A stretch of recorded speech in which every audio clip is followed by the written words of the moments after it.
Oke, shalom semua. Selamat siang. Shalom, selamat siang. Siang, Oke. Pak. Oke, selamat siang semua ya. Siang hari ini saya akan menyampaikan satu renungan ya. Jadi setiap minggu pertama, setiap bulan itu kita belajar firman Tuhan renungan. Pada siang hari ini saya akan menyampaikan satu topik tentang umatku binasa karena tidak mengenal aku. Dari judul ini, Bapak menekankan tentang pentingnya mengenal Tuhan. Saya mau katakan sama semua siswa semuanya, mengenal Tuhan itu merupakan hal yang sangat mendasar bagi kehidupan orang Kristen. Ini sangat mendasar. Maka dikatakan bahwa pengenalan kepada Tuhan ini modal dasar untuk kita hidup, untuk kita menjalani hidup, untuk kita bisa memaknai hidup kita. Tanpa pengenalan akan Tuhan, maka sesungguhnya kita berjalan dalam kegelapan. Kita sedang berjalan menuju kebinasaan. Namanya kehidupan tentu harus mengenal. Ya, harus mengenal. Kalau berbicara di masa remaja, ketika seseorang dekat dengan yang lain harus mengenal. Kita tidak bisa bergaul dengan orang tanpa mengenal. Apalagi tentu dengan Tuhan.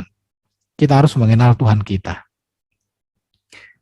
Maka saya katakan mengenal Tuhan itu kebutuhan utama orang Kristen. Dan itu sifatnya pribadi atau individual ya. Jadi pengenalan kita kepada Tuhan itu urusan masing-masing.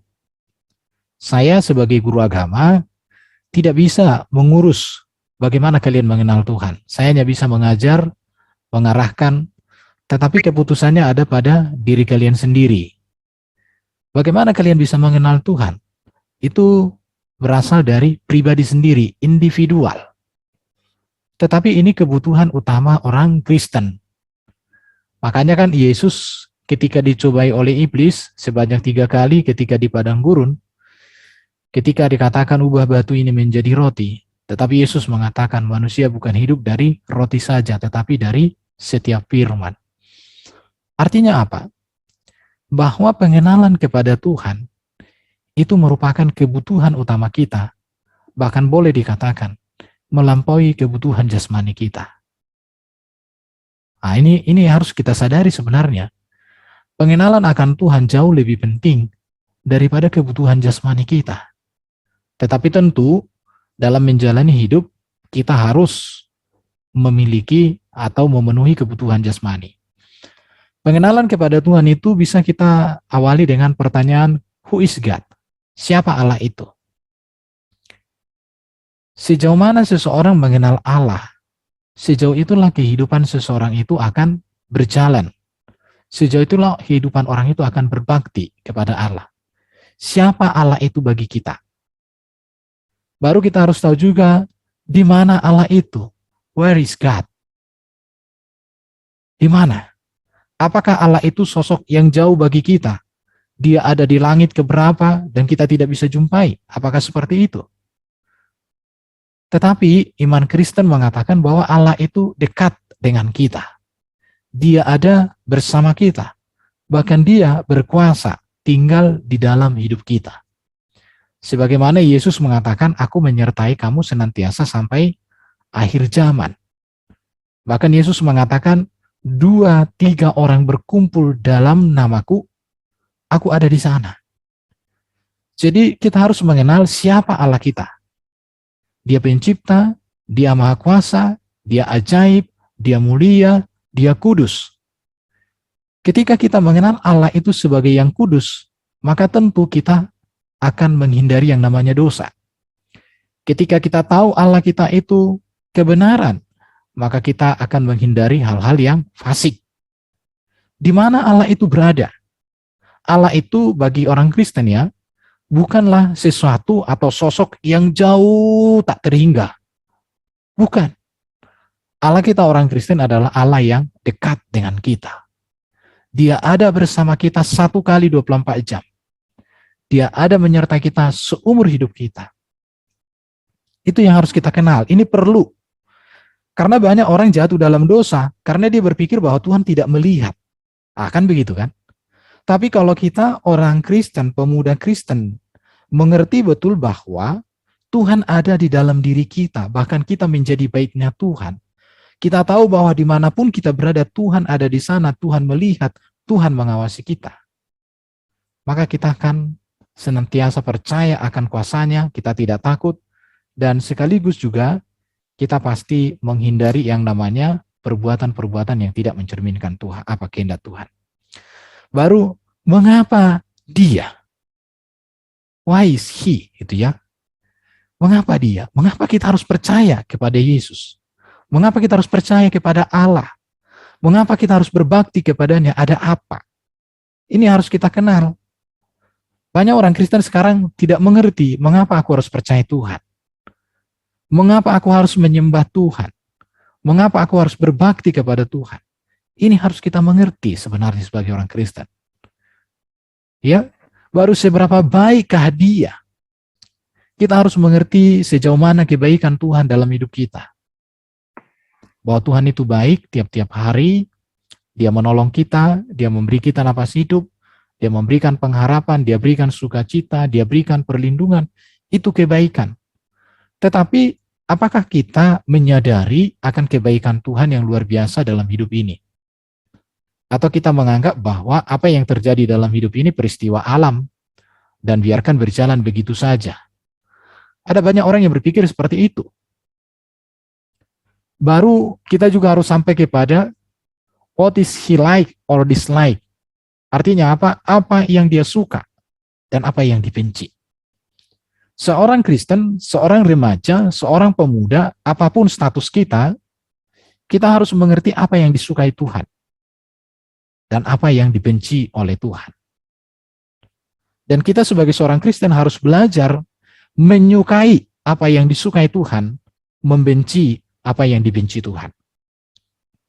Ada banyak orang Kristen kita lihat, atau ada orang Kristen tertentu, menyukai yang dibenci Tuhan, membenci yang disukai Tuhan. Ini namanya kekristenan yang terbalik. Kepalanya jadi kaki, kakinya jadi kepala. Kenapa? Karena dia membenci yang disukai Tuhan, dan dia menyukai apa yang dibenci Tuhan. Tetapi kita sebagai orang Kristen, kita harus mengerti ya, apa yang dia sukai, apa yang tidak dia sukai. Kalau orang dalam perpacaran kan seperti itu juga. Kalau kita tahu bahwa pacar kita itu suka makan bakso, maka setiap kita ada berkat, pasti pacarnya diajak makan bakso.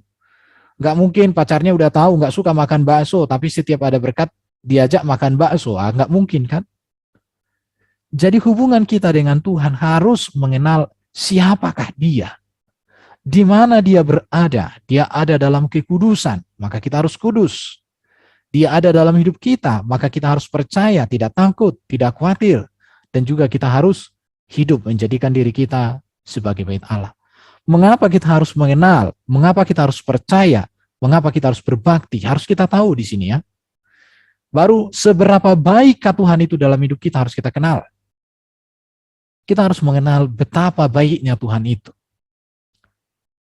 Kalau kita menghitung sampai hari ini seberapa baik Tuhan itu, maka saya katakan tak terhingga, tak terkira kebaikan Tuhan tiap-tiap hari. Sebagai satu indikator penguji ya, kalau orang sakit oksigen itu berapa ratus ribu satu hari. Kita diberikan Tuhan kesehatan, diberikan kita perlindungan. Berapa banyak yang harus kita keluarkan uang kalau kita sakit. Tetapi kebaikan demi kebaikan Tuhan berikan pada kita. Dan inilah yang harus kita kenal kebaikan Tuhan itu. Baru kita harus mengenal apa yang dia suka, apa yang dia benci. Kita harus belajar suka kepada apa yang disukai Tuhan dan benci kepada apa yang dibenci Tuhan. Di situ. Kita melihat mengapa kita harus mengenal Allah. Mari kita lihat ya, di layar ada Hosea pasal 4 ayat 1. Sebab tidak ada kesetiaan dan tidak ada kasih dan tidak ada pengenalan akan Allah di negeri ini.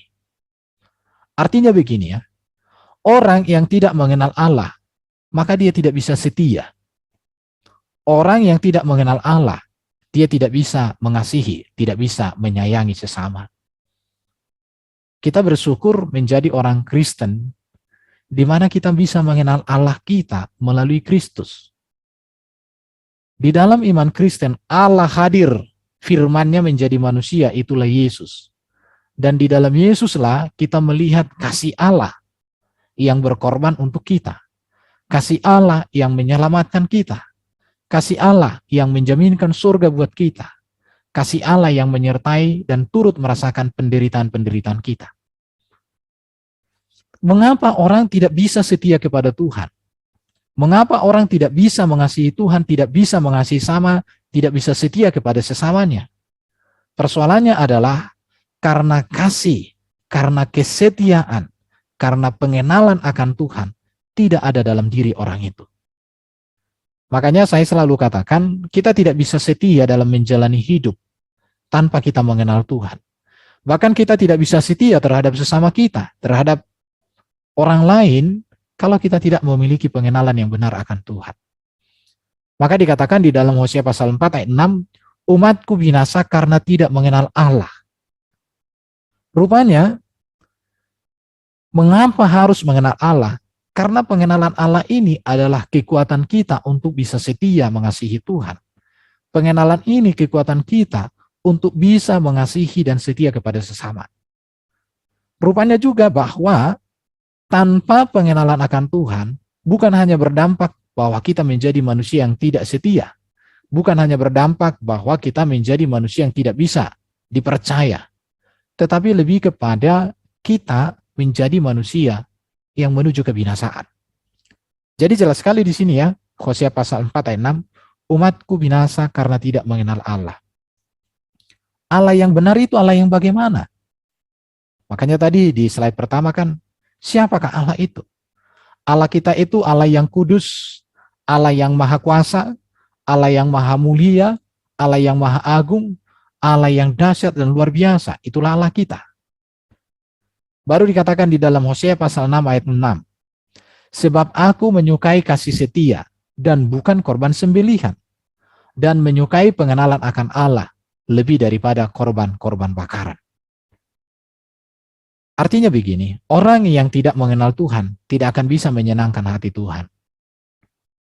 Jadi ada satu lagu mengatakan, Tuhan, ku mau menyenangkanmu, Tuhan, bentuklah hati ini. Kita tidak bisa menyenangkan hati Tuhan.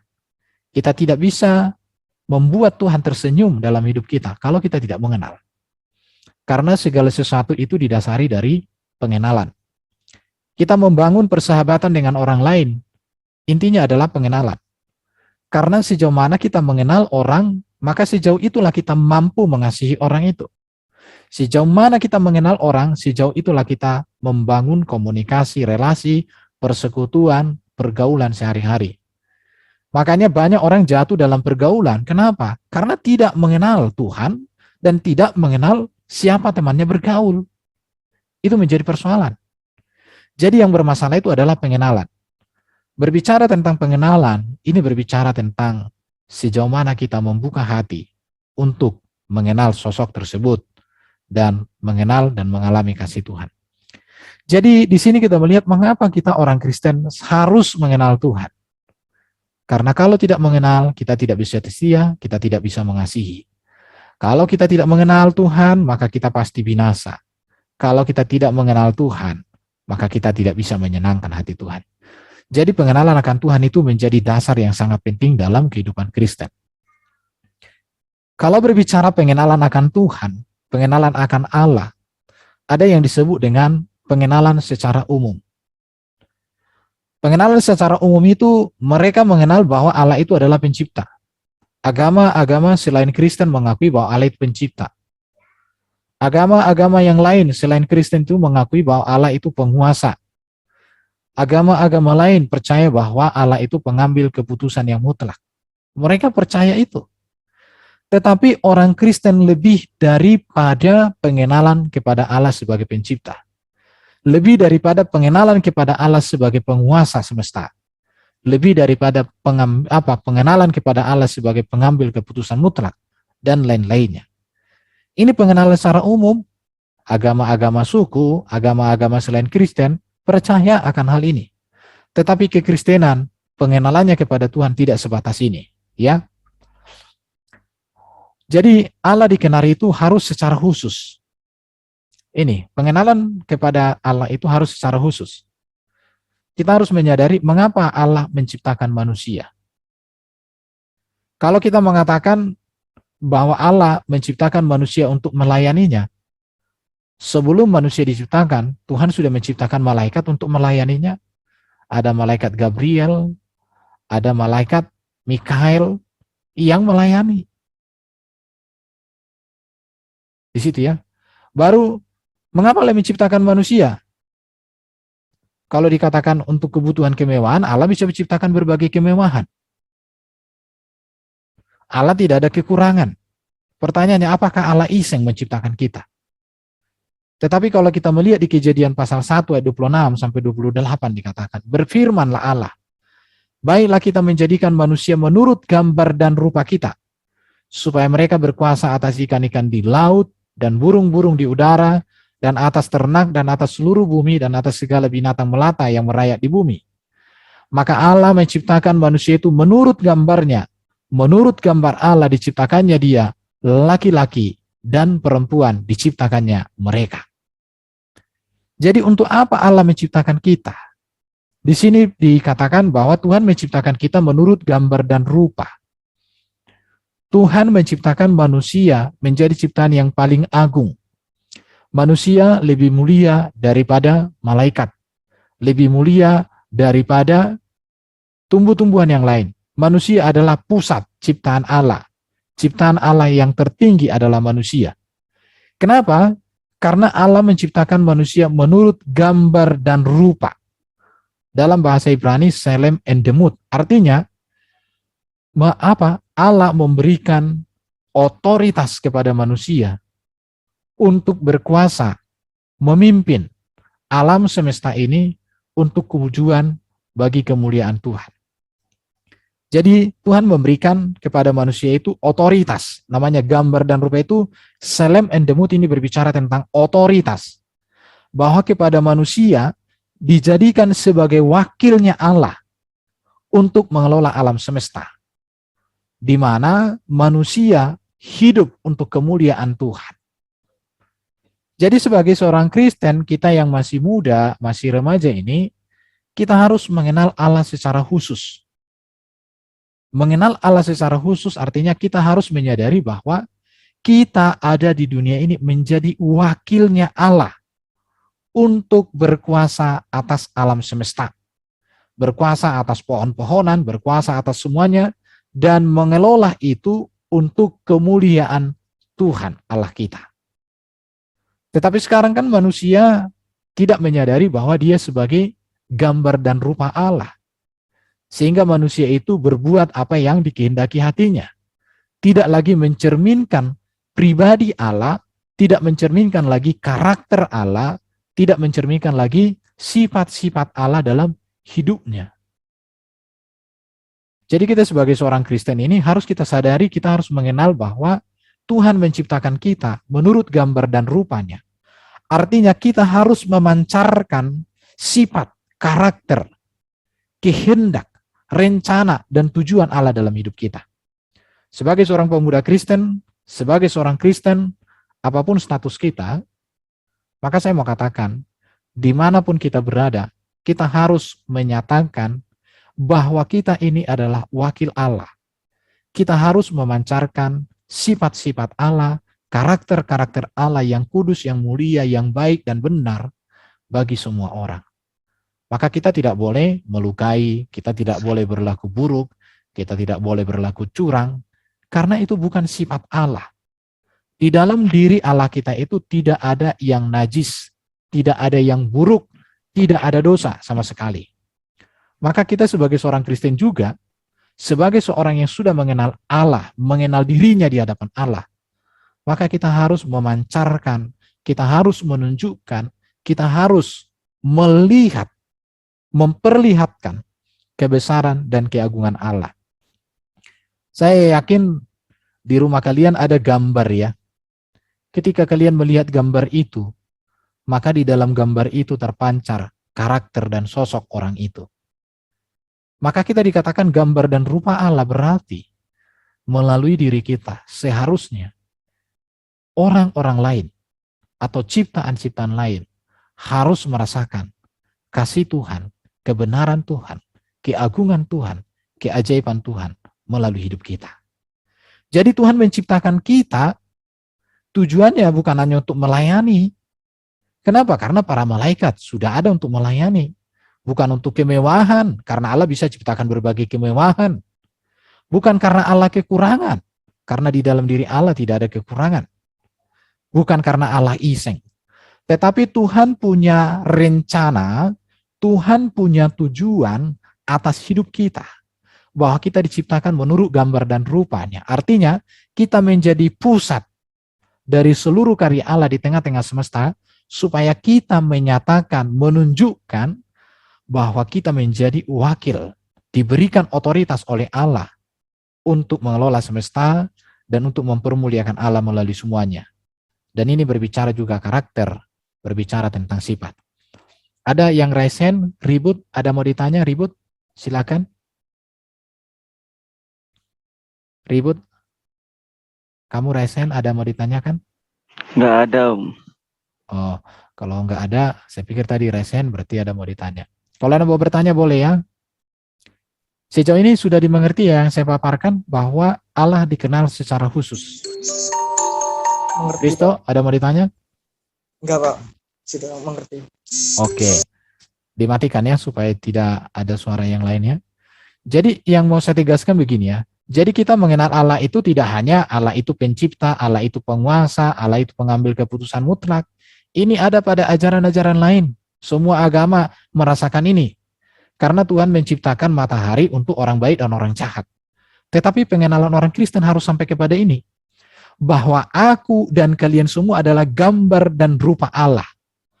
Artinya kita harus memancarkan kemuliaan, kebenaran, keagungan Allah di tengah-tengah dunia ini. Bahwa kita menjadi pusat dari tujuan Allah bagi seluruh ciptaan. Jadi gambar dan rupa ini dalam bahasa Ibraninya selem and demut. Artinya menjadi wakil. Diberikan otoritas kepada kita. Maka sangat sayang sekali ya. Makanya kita orang Kristen harus mengerti bahwa kita wakil Tuhan. Dan kepada kita diberikan otoritas, diberikan kita kecerdasan, diberikan kepada kita hikmat yang lebih dari yang lain. Itu harus kita yakini. Oke. Kita tahu ya bahwa manusia itu lemah. Setelah manusia jatuh dalam dosa. Ya, manusia jatuh dalam dosa, tetapi manusia juga diberi kehendak bebas. Manusia itu sering berbuat salah. Manusia itu suka menjauh dari Tuhan. Ini karakter manusia setelah jatuh dalam dosa. Tetapi pada dasarnya, sebelumnya, bahwa kita ini diciptakan Allah begitu mulia, begitu agung, begitu kudus. Kenapa? Karena kita diciptakan tidak ada dosa. Bahkan Tuhan tidak pernah merancang manusia untuk hidup dalam dosa atau jatuh dalam dosa. Manusia jatuh dalam dosa adalah karena manusia tergoda kepada iblis. Jadi ketika manusia itu digoda sama iblis, dia jatuh. Jadi dosa itu masuk dalam diri Adam dan Hawa karena mereka digoda dan mereka tergoda. Setelah manusia jatuh dalam dosa, maka dikatakan manusia itu lemah, manusia itu memang memiliki kehendak bebas, manusia itu sering berbuat salah, suka menjauh dari Tuhan. Artinya, kita harus menyadari bahwa kita memiliki hakikat yang seperti ini. Jadi kita mengenal Tuhan yang kudus, kita mengenal Tuhan yang maha kuasa, kita mengenal Tuhan yang menciptakan kita menurut gambar dan rupa kita. Tetapi di sisi lain juga kita sebagai seorang Kristen harus mengenal hakikat diri kita yang sekarang, bahwa kita lemah, kita terbatas. Karena kita terbatas, kita lemah, maka kita butuh dan harus bergantung kepada Tuhan. Kita jatuh dalam dosa. Tidak ada manusia yang bisa menyelesaikan dosanya sendiri. Adam dan Hawa tidak bisa menyelesaikan dosanya. Tetapi yang menyelesaikan dosa Adam dan Hawa adalah Allah. Sebab ketika Adam dan Hawa jatuh dalam dosa, Adam dan Hawa ketakutan, bahkan tidak berani menghadap Allah. Bahkan mereka mengambil dedaunan menjadi pakaian mereka menutupi dosa dan ketelanjangan mereka. Itu tidak bisa. Sampai akhirnya Allah datang sendiri menjumpai mereka dan diberikan pakaian dari kulit binatang. Artinya kita manusia yang lemah. Kita manusia yang berdosa. Kita tidak bisa menyelesaikan dosa kita. Maka di sini kita butuh Tuhan. Dan cara Allah kita untuk menyelesaikan, membebaskan kita dari dosa adalah mengutus Yesus firman menjadi manusia sebagai seorang manusia yang tidak berdosa dan diberikan kepada Yesus otoritas kuasa untuk mengampuni, membebaskan kita dari dosa. Dan setiap kita juga manusia harus menyadari bahwa kita memiliki kehendak bebas. Semua manusia memiliki kehendak bebas. Tidak bisa kita dicucuk hidung seperti orang lain. Kita manusia ini tidak seperti komputer yang sudah diprogram. Harus mengikuti program dan lain sebagainya. Nggak seperti itu. Tetapi kita ini adalah manusia yang diberikan kehendak bebas. Kepada kita manusia, setiap hari diperhadapkan pilihan. Hidup kudus atau tidak kudus atau berdosa. Memilih keselamatan atau memilih kebinasaan. Memilih surga atau neraka. Memilih yang baik atau yang buruk. Ini terjadi dalam perjalanan hidup kita sehari-hari. Dan itu sudah realita hidup kita. Harus kita sadari itu, harus kita kenal. Maka bagaimana supaya kehendak bebas kita ini terkendali? Bagaimana supaya kehendak bebas kita ini terarah kepada tujuan Tuhan? Maka di sini kita butuh mengenal Tuhan, butuh menyerahkan hidup kepada Tuhan. Bahkan kita sering berbuat salah, saya tidak tahu. Kita yang ada di room Zoom ini, sepanjang hari ini sudah melakukan kesalahan apa belum? Kristo udah melakukan kesalahan nggak hari ini? Kristo? Sudah ada melakukan kesalahan nggak hari ini, Kristo? Oke. Kita manusia juga suka menjauh dari Tuhan. Ini keadaan manusia. Dan ini harus diselesaikan. Dan yang bisa menyelesaikan adalah ketika kita mengenal Tuhan, membawa diri kita kepada Tuhan, menyerahkan hidup kita, menundukkan diri kita, dan membiarkan Tuhan mengubah, perbarui kita di situ. Jadi yang mau saya sampaikan lagi di sini bahwa Allah ingin dikenal secara spesial, secara khusus. Dan Allah mau kita mengenal Dia bukan hanya sebagai pencipta, bukan hanya sebagai penguasa semesta, tetapi kita mengenal Allah kita itu sebagai pribadi yang paling dekat. Jadi ini perlu diketahui ya, mengenal itu berbeda dengan mengetahui. Saya mengetahui Presiden Republik Indonesia saat ini adalah Jokowi, tapi saya tidak mengenal Jokowi. Beda ya. Ada banyak orang mengetahui bahwa Tuhan itu baik. Banyak orang mengetahui bahwa Tuhan itu pencipta, Tuhan itu maha kuasa, Tuhan itu perkasa. Tetapi dia tidak mengenal. Maka di sini saya mau katakan bahwa mengenal itu bukan mengetahui. Mengenal jauh melampaui makna dari mengetahui. Mengetahui itu berbicara tentang informasi yang diterima. Tetapi mengenal itu berbicara tentang relasi terhadap suatu sosok tertentu. Di situ ya, saya mengenal banyak orang. Saya mengetahui tentang banyak orang, tetapi saya tidak mengenal. Karena mengenal itu berbicara tentang relasi, adanya hubungan yang dekat. Maka saya katakan Tuhan itu sangat senang kalau kita dekat dengan Dia. Tetapi kita kan seringkali suka untuk tidak dekat dengan Tuhan. Itu persoalan kita. Tuhan sangat ingin kita dekat dengannya. Tiap hari dikatakan bertemu muka dengan muka, artinya kita selalu intimasi. Kita bersekutu dengan Tuhan tiap-tiap hari. Itu yang menjadi kehendak Tuhan. Makanya di dalam 2 minggu lalu saya katakan ketika saya memaparkan tentang pentingnya saat teduh, ketika berbicara seorang Raja Daud, maka Raja Daud kan memiliki satu nyanyian, mazmurnya. Lebih baik satu hari di pelataranmu daripada 1000 hari di tempat lain. Kalau kita sekarang, manusia zaman sekarang ini, lebih baik satu hari main game sepuasnya daripada 10 menit baca Alkitab. Itu kenyataan sekarang. Tetapi yang benar adalah kita tidak hanya mengetahui bahwa kita ada Alkitab yang berbicara tentang Allah yang hidup di dalam Kristus Yesus. Tetapi Tuhan mau bahwa kita memiliki hubungan, kita memiliki relasi, kita memiliki komunikasi yang sangat erat dengan Bapa di surga melalui Kristus. Saya yakin kalian mengetahui Yesus juru selamat. Tetapi apakah kalian mengenal Dia sebagai juru selamat? Saya tahu bahwa kalian mengetahui bahwa Yesus itu adalah anak Allah. Tetapi apakah kalian sudah mengenal secara pribadi bahwa Yesus adalah anak Allah? Saya tahu bahwa kalian mengetahui bahwa Yesus itu adalah penebus, penyelamat yang menyediakan surga bagi kita. Tetapi apakah sudah mengenal? Apakah sudah ada relasi? Apakah ada sudah hubungan setiap hari untuk dengan Yesus? Itu saya tidak tahu. Bagaimana dengan kita, kalian masing-masing? Maka saya katakan Allah ingin dikenal secara spesial. Bukan hanya dikenal sebagai pencipta dan penguasa, tetapi kita mengenal Dia secara pribadi, sebagai seorang pribadi yang paling dekat dari siapapun. Saya tahu bahwa yang paling dekat dengan kalian barangkali orang tua ya, bapak mama. Tetapi Tuhan mau dikenal dan dibangun relasi lebih dekat daripada pengenalan kita terhadap bapak mama kita. Karena Yesus mengatakan barang siapa mengasihi bapaknya, ibunya, saudaranya lebih daripada mengasihi aku, ia berkenan bagiku.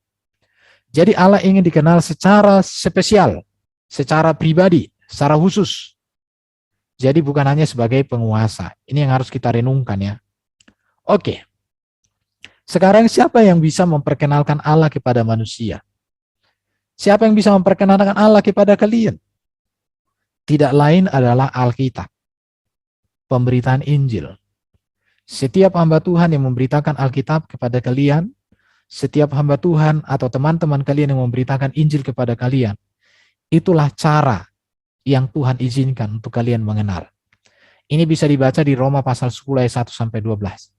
Siapa yang bisa memperdalam pengenalan manusia akan Allah adalah Allah sendiri dengan diri kita sendiri. Caranya bagaimana? Melalui persekutuan dan hubungan yang dibangun hari demi hari, day by day. Makanya saya semua katakan begini ya, kalian perlu sekali untuk memiliki pengenalan yang benar akan Allah. Caranya bagaimana? Hubungan kalian pribadi dengan Tuhan. Caranya itu bagaimana? Buatlah persekutuan pribadi dengan Tuhan. Baca Alkitab. Karena Alkitab menjadi sumber utama orang mengenal Allah. Di luar Alkitab tidak ada Allah yang benar.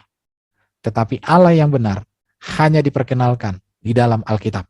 Di luar Alkitab itu Allah-Allah palsu, Allah-Allah yang menyesatkan dan membawa manusia kepada kebinasaan.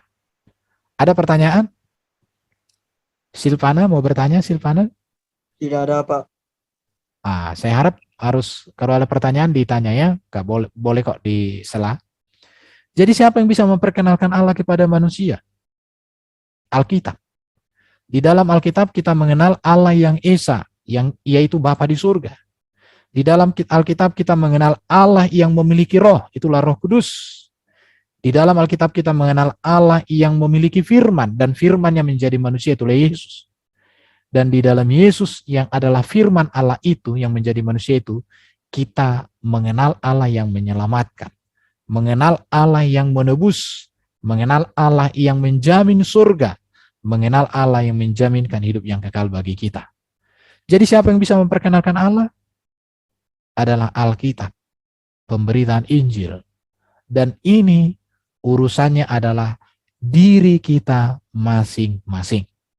Biar Bapak ini sebagai seorang guru mengajar kalian, menyampaikan kebenaran firman Tuhan. Kalau kalian tidak membuka diri, kalau kalian tidak mau menerima apa yang saya sampaikan, nggak bisa juga. Saya hanya pengantara untuk mengajarkan Alkitab, mengajarkan Injil sama kalian. Tapi keputusan untuk pengenalan kepada Allah kembali kepada pribadi kalian dengan Allah itu sendiri. Jadi saya katakan, kita kan pertemuan belajar ini kan sekali seminggu. Tetapi masih ada 6 hari di mana kalian tanpa saya. Dan 6 hari itu saya tidak tahu apakah kalian menggunakan dengan seefektif mungkin di mana kalian menyediakan waktu kalian untuk Tuhan. secara khusus, minimal setengah jam setiap hari seharusnya. Kalau Yesus katakan 1 jam, tidakkah engkau sanggup berjaga-jaga bersama dengan barang 1 jam saja? Yesus minta 1 jam kok satu hari untuk dia. Sementara 23 jam itu untuk kita. Padahal hidup kita kan dari Tuhan toh. Betul nggak Silva? Gracia Silva. Hidup kita kan dari Tuhan, tetapi diberikan Tuhan kita 1 hari 24 jam. Dari 24 jam itu, Yesus minta kepada kita hanya menyediakan 1 jam saja untuk dia. Tapi kita tidak bisa. Padahal yang 24 jam itu diberikan dia kepada kita. Ini sesuatu hal yang sangat luar biasa kita ini dalam ketidaktaatan. Dia memberikan kita waktu 24 jam satu hari. Dari 24 jam satu hari itu diberikan kepada kita, dia minta hanya 1 jam saja dari 24 jam itu, kita tidak bisa kasih. Padahal 23 jam sudah bisa kita kelola menurut kemauan kita, kira-kira begitu. Tapi kita tidak bisa. Maka saya katakan, siapa yang bisa memperkenalkan Allah kepada manusia? Maka saya katakan Alkitab. Di dalam Alkitab kita mengenal Allah. Bagaimana Allah memperkenalkan dirinya melalui para malaikat. Bagaimana Allah memperkenalkan dirinya melalui para nabi. Bagaimana Allah memperkenalkan dirinya melalui Roh Kudus. Dan bagaimana Allah memperkenalkan dirinya melalui kehadiran Sang Firman-Nya yang menjadi manusia. Itulah Yesus Kristus sebagai puncak dari karya dan rancangan Allah bagi kita. Itu ada di Alkitab. Tanpa Alkitab kita tidak mengenal Allah. Di luar Alkitab kita mengenal Allah palsu. Itu ya. Jadi mengenal Tuhan itu menjadi pusat kehidupan Kristen. Kita belajar dari seorang Raja Daud dengan anaknya Salomo. Di dalam 1 Tawarik 28 ayat 9 dikatakan begini. Dan engkau anakku Salomo, kenallah Allahnya ayahmu. Perhatikan ya. Dan beribadalah kepadanya. Perhatikan di sini. Dengan tulus ikhlas dan rela hati. Sebab Tuhan menyelidiki segala hati dan mengerti segala niat dan cita-cita. Jika engkau mencari dia, maka ia berkenan ditemui olehmu. Tetapi, jika engkau meninggalkan dia, maka ia akan membuang engkau untuk selamanya. Perhatikan di sini ya. Apa dikatakan? Dan engkau anakku Salomo, kenallah Allahnya. Kenallah Allahnya ayahmu. Dan beribadalah kepadanya. Jadi gini, seorang ayah yang mengenal Tuhan, belum tentu anaknya mengenal Tuhan. Kenapa? Karena pengenalan kepada Tuhan itu adalah urusan individu. Ingat ya, ada seorang pendeta, belum tentu anaknya jadi pendeta. Ada juga anaknya pendeta, bapaknya pendeta, anaknya nakal. Ada juga bapaknya majelis, anaknya nakal. Kenapa? Karena pengenalan kepada Allah itu bukan status sosial. Pengenalan kepada Allah itu bukan status gereja, jabatan. Bukan. Tetapi pengenalan akan Allah itu urusan pribadi. Siapapun kalian, mengenal Allah itu urusan kalian pribadi. Orang tua, pendeta, majelis, termasuk bapak sebagai guru agama, hanya bisa menyarankan, mengingatkan, menganjurkan. Tapi keputusan kalian bagaimana mengenal Allah, tergantung bagaimana kalian membuka hati dan menyerahkan diri. Maka dikatakan, anakku Salomo, kenallah Allahnya ayahmu, dan beribadalah kepadanya dengan tulus ikhlas dan dengan rela hati. Orang tidak bisa mengenal Allah kalau tidak tulus. Orang tidak bisa mengenal Allah kalau tidak ikhlas. Orang tidak bisa mengenal Allah kalau tidak rela hatinya. Jadi kalian ini jangan sampai ikut belajar agama di kelas ini hanya untuk dapat nilai agama. Jangan. Tetapi karena ada ketulusan, ada keikhlasan, ada kerelaan hati. Demikian juga kalian saat teduh setiap hari, kalian baca Alkitab, kalian ke gereja, kalian ingin melakukan yang baik, harus dengan ketulusan, harus dengan keikhlasan, harus dengan rela hati, bukan paksaan.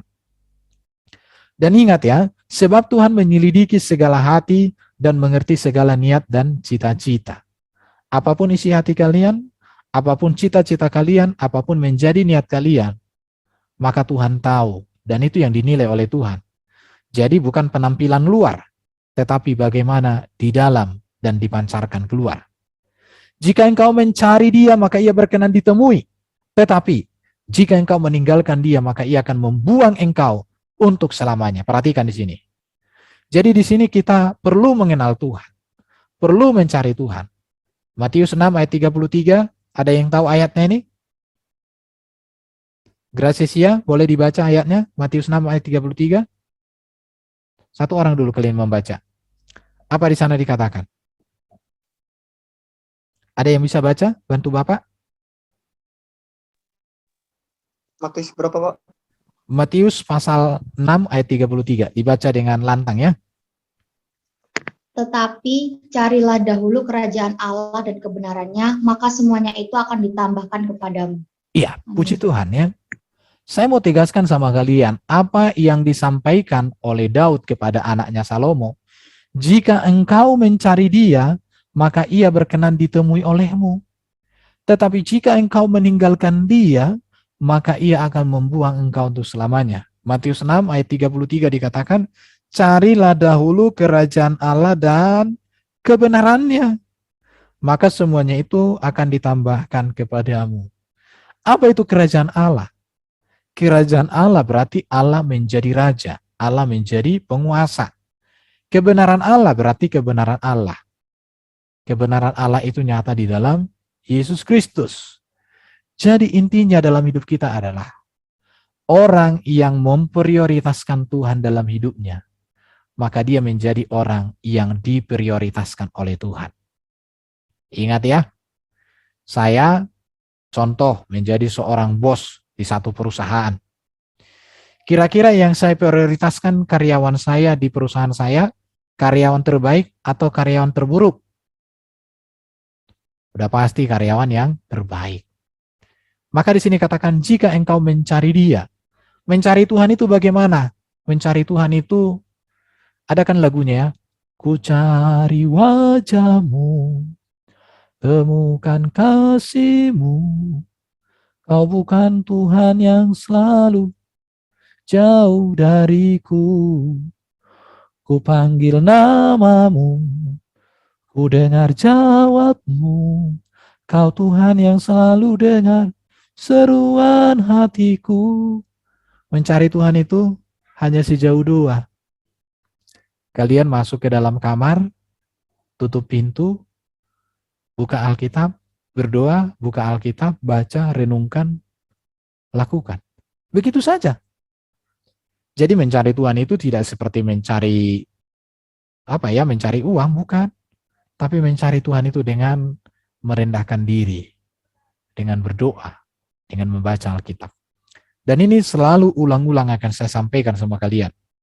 Dan saya harap kalian tidak pernah bosan ketika Bapak menyampaikan bahwa kalian harus mencari Tuhan. Jika engkau mencari dia, maka ia berkenan ditemui olehmu. Tetapi, jika engkau meninggalkan dia, maka ia akan membuang engkau. Kalau di rumah kalian, Nadia, apa yang dibuang di rumah? Nadia Christian? Ya, Kalau di rumahmu apa yang biasa dibuang? yang biasanya dibuang. Apa? Sampah dan Sampah, ya. dan kotoran. Kotoran. Berarti orang yang meninggalkan Tuhan diumpamakan seperti sampah. Orang yang meninggalkan Tuhan diumpamakan seperti kotoran. Nggak layak ada di meja. Nggak layak ada di rumah. Dibuang. Nggak layak masuk surga. Nggak layak diberkati. Makanya kita cari Tuhan. Caranya bagaimana? Baca Alkitab. Baca kitab suci. Doa tiap hari. Akan itu kan lagu sekolah minggu toh? Tapi lagu itu sederhana, tapi banyak orang yang mantan sekolah minggu dilupakan. Oke, sekarang saya katakan mendekat dengan segenap hati. Jadi mari kita mencari Tuhan. Mendekatlah kepada Tuhan dengan segenap hati. Mendekat dengan Tuhan dengan segenap hati itu bukan berbicara posisi. Apakah posisimu pendeta, posisimu majelis, posisimu guru sekolah minggu, posisimu guru dosen teologi, bukan. Tapi bicara tentang hati bertemu dengan hati. Mendekat dengan Tuhan dengan segenap hati tidak bicara situasi. ketika uang banyak, ketika persoalan tak ada, atau ketika persoalan ada, uang tak ada, bukan situasi. Atau ketika terjadi banyak persoalan di sekeliling, bukan tentang itu, tetapi tentang hati bertemu dengan hati. Hati kita bertemu dengan hati Tuhan. Hati kita mengalami isi hati Tuhan. Mendekat dengan Tuhan dengan segenap hati bukan bicara dengan siapa. Siapa aku, siapa kamu, siapa dia, siapa mereka, bukan. Tetapi relasi pribadi dengan Tuhan. Mendekat dengan Tuhan bukan berbicara karena apa? Karena kaya, karena miskin, karena sedih, karena bahagia, karena putus cinta, karena nggak punya ini, karena punya ini, bukan. Tapi karena hati bertemu dengan hati. Ingat, Yesus hadir di dunia ini menjadi wujud nyata dari kehadiran Allah menyatakan kasih kepada kita. Dan di dalam Yesus kita bisa mengalami kasih yang sejati, yang bisa kita rasakan ketika hati kita terbuka, hati kita merendah di hadapan Tuhan, hati kita bertekun, bersungguh-sungguh kepada Tuhan. Jadi inti yang Bapak mau sampaikan sampai kepada kita hari ini adalah utamakan Tuhan dalam hidup. Kenallah Tuhan. Jangan hanya mengetahui, tapi kenal Dia. Bersekutu dengannya, bergaul dengannya. Bangun relasi kalian dengan Tuhan. Karena orang yang dekat dengan Tuhan pasti diberkati oleh Tuhan. Tetapi ingat ya, mengenal Tuhan itu harus mengenal apa yang disukai, apa yang dibenci. Sukai apa yang disukai Tuhan, benci apa yang dibenci Tuhan. Jangan sampai sukai yang dibenci Tuhan, benci yang disukai Tuhan, itu celaka. Oke, sampai di sini dulu yang bisa saya sampaikan kepada kalian. Saya harap ada diskusi, ada tanya jawab, ada sharing untuk kita hari ini. Oke, ada pertanyaan? Silahkan. Sekarang saya akan berdoa. Tuhan, terima kasih hari ini boleh belajar kebenaran firman Tuhan, mengajar kami untuk mengenal, memiliki hubungan yang erat dengan Tuhan. Kami mengerti esensi Tuhan menciptakan kami, esensi kami diciptakan Tuhan. Tujuan Tuhan menciptakan kami. Dan kami juga boleh memahami apa yang menyenangkan hati Tuhan dan apa yang tidak disukai Tuhan. Dan kami mau menjadi pribadi yang sungguh-sungguh menjadi seorang Kristen sejati. Tuhan berkati Kristo, berkati Ribut Santoso, berkati Kristi Lydia, berkati Ladwi, berkati Gracesia, berkati Alina, berkati Feby Wulandari, berkati Yofi Nathan, berkati Nadia Kristi, dan teman-teman kami yang lain yang tidak hadir, Tuhan berkati, atau mungkin karena ada kendala jaringan, Tuhan kami berdoa, Engkau memberkati mereka. Berkati semua anak-anakmu yang sudah mendengarkan renungan ini, supaya mereka boleh bertumbuh menjadi seorang Kristen sejati, mereka berprestasi, penuh hikmat, dan mereka memiliki wibawa ilahi dalam masa remaja, masa muda mereka. Terima kasih, kami bersyukur, terpujilah Tuhan. Amin.